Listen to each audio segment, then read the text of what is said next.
Ikaunom nga Domingo sa Ordinaryong Panahon, Pebrero 14, 2021. Ang pagbasa gikan sa basahon sa Leviticus.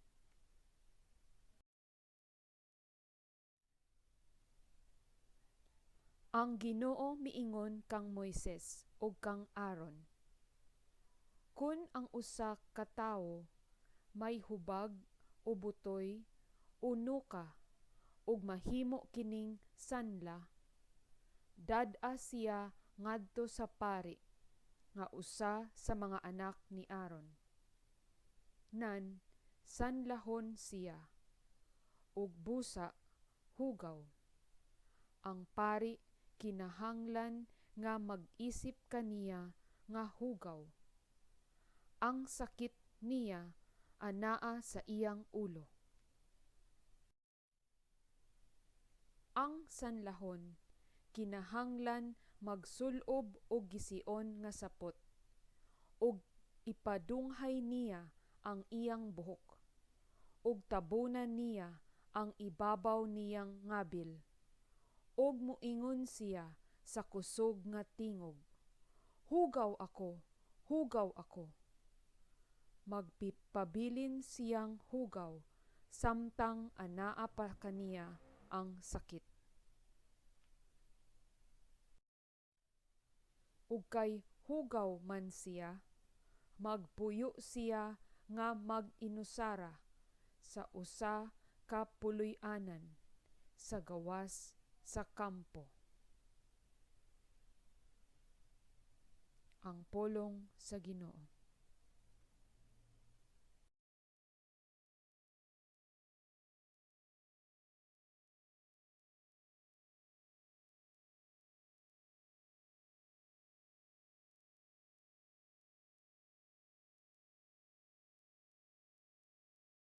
Nagadangop ako kanimo, Ginoo, sa panahon sa kagul-anan, ug gipuno mo ako sa kalipay sa kaluwasan.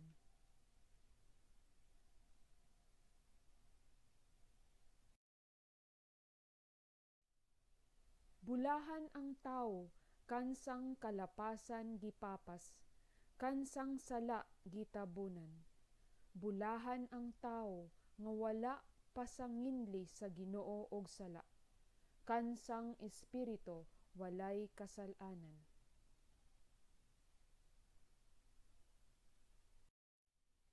Unya, giila ko ang akong sala kanimo.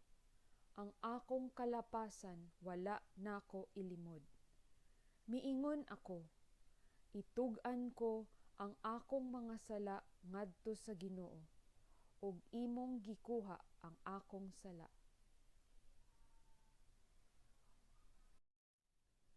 Paglipay diha sa Ginoo ug pagsadya kamong mga matarong. Pagsadya kamong tanang mga matarong ug kasing-kasing.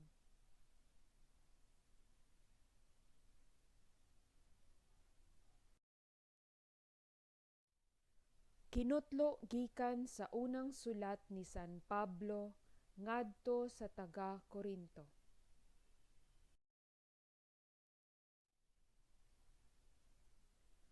Busa, kun mukaon o muinom kamo, o magbuhat bisan unsa, buhata ang tanan sa pagpasidungog sa Dios. Paningkamuti nga dili kamo makaangin sa pagpakasala sa mga Hudeo o sa mga dili Hudeo o sa simbahan sa Dios. Awata ang akong gibuhat. Gipaningkamutan ko ang pagpahimuot sa tanang tawo sa tanan kong gibuhat. Sa walay paghuna-huna sa kaugalingon kong kaayuhan, kundili sa kaayuhan sa tanan, aron sila maluwas. Busa, panig-ingon kamo kanako, sama nga nanig-ingon ako kang Kristo. ang pulong sa Ginoo.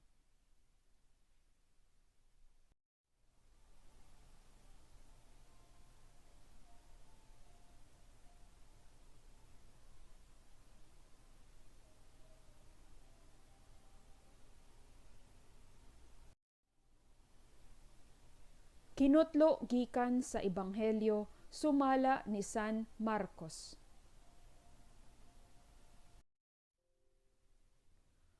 May usa ka sanlahon nga miduol kang Hesus. Miluhod ug mihangyo sa iyang panabang. Siya miingon, "Kun buot ka, makaayo ka kanako."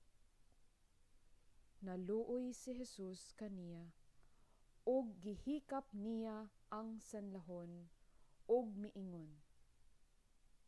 "Buot ko, mamaayo ka."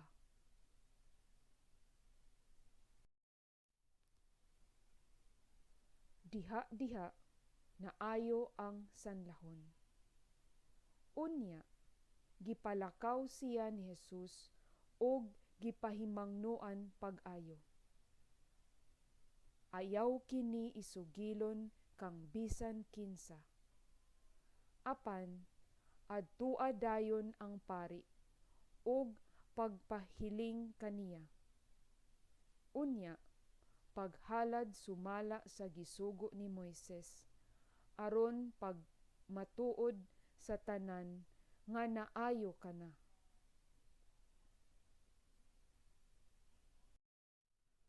Apan, milakaw ang tawo ug nanugilon hinuon sa tanang katawhan mahitungod sa nahitabo. Hilabihan gayud niyang panugilon ug tungod niini, si Hesus dili na makapasaya-saya pagsulod sa lungsod.